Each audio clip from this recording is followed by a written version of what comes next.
जय भोलेनाथ की। रुद्र संहिता युद्ध खंड 54वां अध्याय। नारद जी द्वारा अनिरुद्ध के बंधन का समाचार पाकर श्री कृष्ण की सोनीतपुर पर चढ़ाई। शिव के साथ उनका घोर युद्ध। शिव की आज्ञा से श्री कृष्ण का उन्हें त्रिभुवनास्त्र से मोहित करके बानासुर की सेना का संहार करना।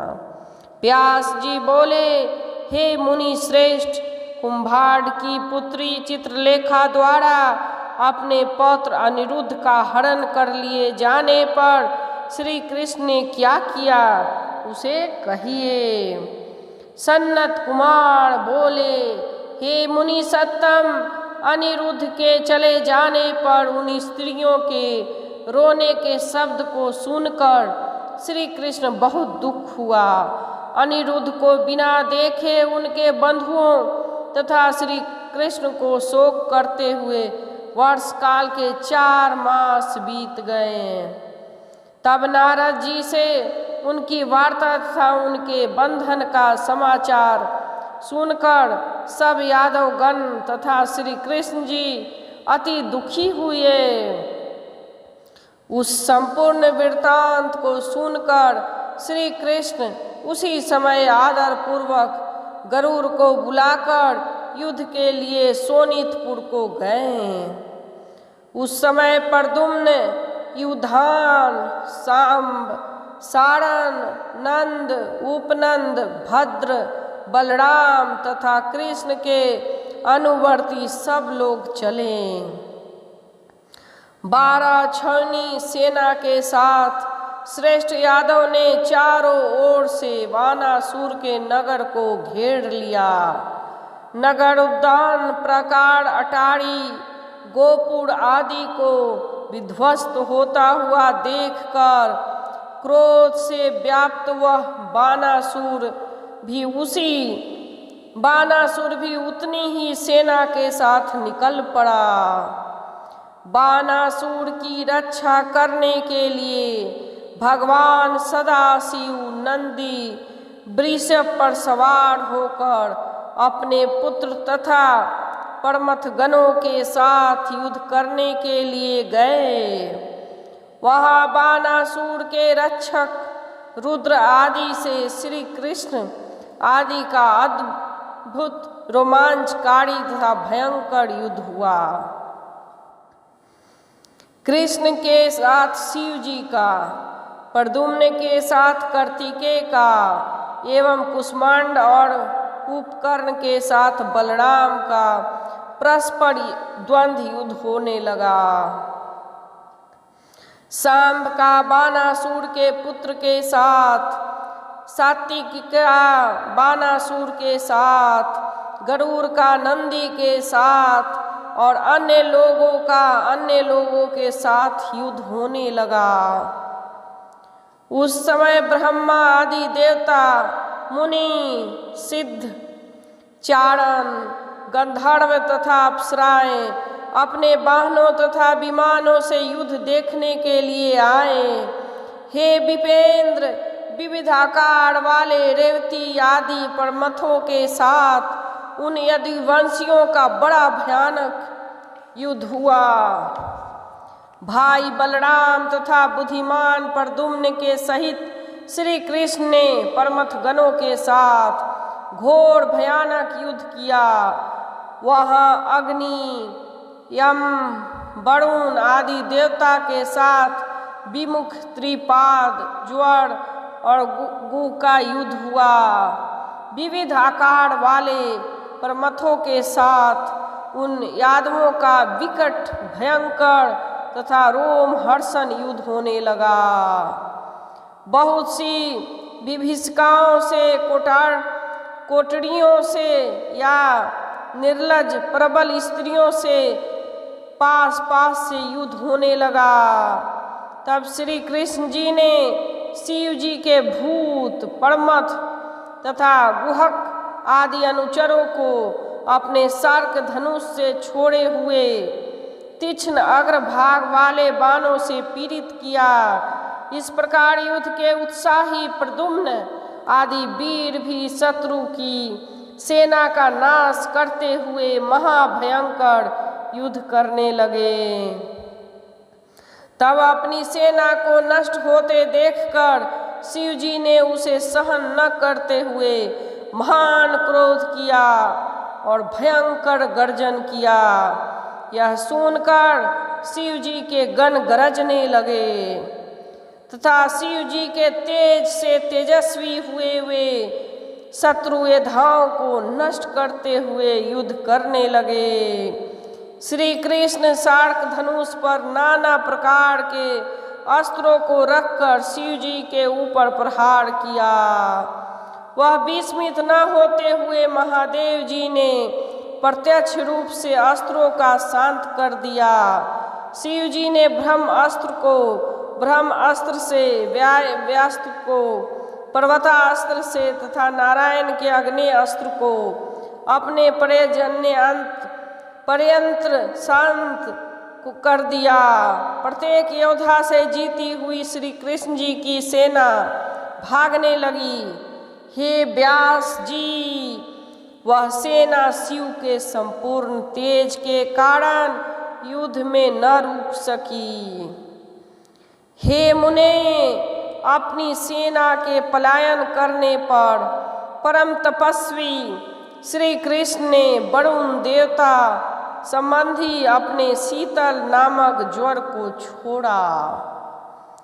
हे मुने, श्री कृष्ण की सेना के भाग जाने पर श्री कृष्ण का शीतल ज्वर 10 दिशाओं को भस्म करता हुआ उन शिव जी के समीप गया। उसको आता हुआ देखकर महादेव ने अपना ज्वर छोड़ा। उस समय शिव वज्वर तथा विष्णु ज्वर आपस में युद्ध करने लगे। तब विष्णु का ज्वर शिव जी के ज्वर से पीड़ित होकर क्रंदन करने लगा और कहीं अपनी रक्षा न देखकर शिव जी की स्तुति करने लगा। तब विष्णु के ज्वर द्वारा बंदित शरणागत वत्सल सदाशिव ने प्रसन्न होकर विष्णु के शीत ज्वर से कहा। महेश्वर बोले, हे शीत ज्वर, मैं तुमसे प्रसन्न हूँ। तुमको मेरे ज्वर से भय नहीं होगा। जो कोई हम दोनों के संवाद का स्मरण करेगा उसको ज्वर से भय नहीं होगा। सन्नत कुमार बोले, इस प्रकार कहे जाने पर वह वैष्णव वज्वर शिव जी को नमस्कार करके चला गया। उस चरित्र को देखकर श्री कृष्ण भयभीत तथा विस्मित हो गए। प्रद्युम्न के बाण समूह से पीड़ित होकर कुपित हुए दैत्य संघाती स्कंद ने अपने शक्ति से प्रद्युम्न को आहत कर दिया। तब स्वामी कार्तिकेय की शक्ति से आहत बलवान प्रद्युम्न अपने शरीर से रुधिर बहाते हुए संग्राम भूमि से हट गए।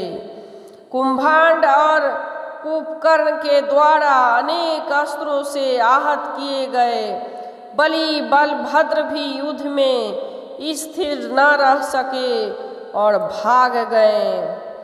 गरुड़ ने हजारों रूप धारण कर महासागर से जल का पालन गरुड़ ने हजारों रूप धारण कर महासागर से जल का पान कर और मेघों के समान जल छोड़कर बहुत लोगों का नाश किया।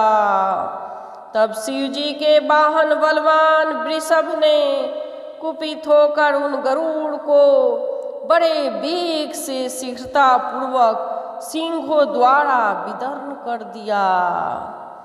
तब सिंहों के आघात से विदर्न शरीर वाले गरुड़ जी अत्यंत विस्मित हो शीघ्र ही भगवान को छोड़कर युद्ध स्थल से भाग गए। ऐसा चरित्र होने पर देवकी पुत्र भगवान श्री कृष्ण शिव जी के तेज से विस्मित हो शीघ्र ही अपने सारथी से कहने लगे। श्री कृष्ण बोले, हे सूत, तुम मेरे वचन को सुनो। मेरे रथ को शीघ्र ले चलो, जिससे मैं शिव के समीप स्थित होकर उनसे कुछ कह सकूं। सनत कुमार बोले, भगवान के इस प्रकार कहने पर अपने गुणों के कारण मुख्य दारुक नामक सारथी शीघ्र ही उस रथ को शिव जी के समीप ले गया। तब शरणागत हुए श्री कृष्ण ने झुककर हाथ जोड़कर भक्त वत्सल शिव जी से भक्ति पूर्वक प्रार्थना की। श्री कृष्ण बोले, हे देवों के देव, हे महादेव, हे शरणागत वत्सल, आप अनंत शक्ति वाले सबके आत्मरूप परमेश्वर को मैं नमस्कार करता हूँ। आप संसार की उत्पत्ति, स्थिति एवं नाश के कारण ज्ञानी मात्र ब्रह्मलिंग परम शांत केवल परमेश्वर काल दैव कर्म जीव स्वभाव द्रव्य क्षेत्र प्राण आत्मा विकार तथा अनेक समुदाय वाले हैं। हे संसार के स्वामी, बीज रो तथा प्रवाह रूपी यह आपकी माया है। इस कारण मैं आप बंधनहीन परमेश्वर की शरण में आया हूँ। आप लोकेश्वर अपने द्वारा किए गए विविध भावों से लीला पूर्वक देवता आदि का पोषण करते हैं तथा बुरे मार्ग में जाने वाले को स्वभाव से विनष्ट करते हैं। आप ही ब्रह्म परम ज्योति स्वरूप तथा शब्द ब्रह्म रूप हैं। आप निर्मल आत्मा को योगी केवल आकाश के समान देखते हैं। आप ही आदि पुरुष अद्वितीय तुर्य आत्मदृष्टा इस हेतु अहेतु तथा विकारी प्रतीयमान होते हैं। हे प्रभु, हे भगवान, हे महेश्वर, आप अपनी माया से संपूर्ण गुणों की प्रसिद्धि के निमित्त सभी से युक्त तथा सभी से भिन्न भी हैं।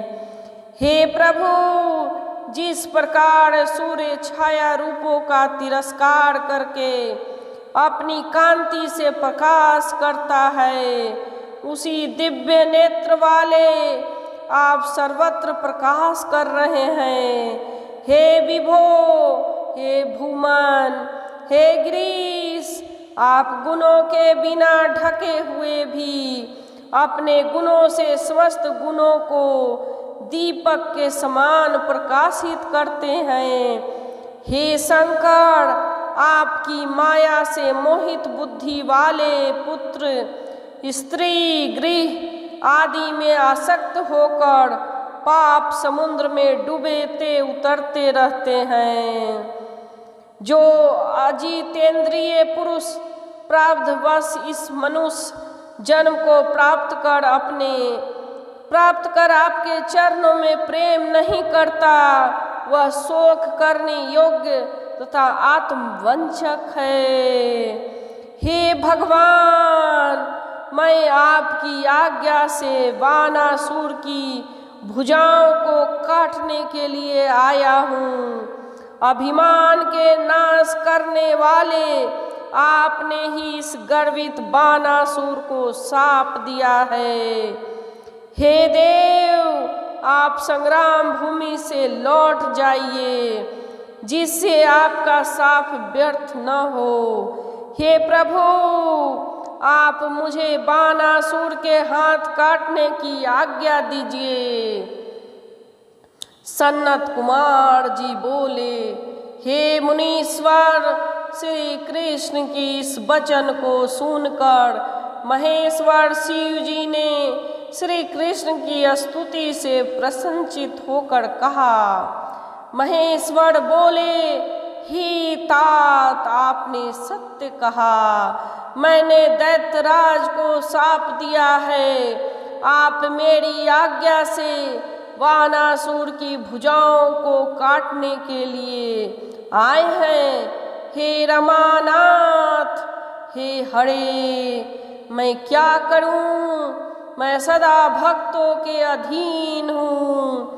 हे वीर, देखो मेरे देखते हुए बानासुर की भुजाओं का छेदन किस प्रकार हो सकता है। अतः आप मेरी आज्ञा से जृंभनास्त्र से मेरी जृंभन कीजिए, जिससे आप यथेष्ट कार्य कीजिए और सुखी हो जाइए। सनत कुमार बोले, हे मुनीश्वर, शिव जी के इस प्रकार कहने पर श्री कृष्ण जी अति विस्मित हुए और अपने युद्ध स्थल में आकर प्रसन्न हुए। हे व्यास जी, इसके बाद अनेक अस्त्रों से संचालन में कुशल भगवान श्री कृष्ण जी ने शीघ्र ही जिह्वास्त्र का धनुष पर संधान कर उसे शिव जी के ऊपर छोड़ा। उस जिह्वास्त्र से जृंभित हुए शिव को मोहित करके श्री कृष्ण ने खड्ग गदा तथा दृष्टि से बानासुर की सेनाओं को मार डाला। जय भोलेनाथ की रुद्र संहिता युद्ध खंड 54वां अध्याय समाप्त। जय भोलेनाथ। शिव महापुराण कथा सुनकर कमेंट बॉक्स में ओम नमः शिवाय लिखकर असीम प्रसाद प्राप्त करें। जय भोलेनाथ की जय।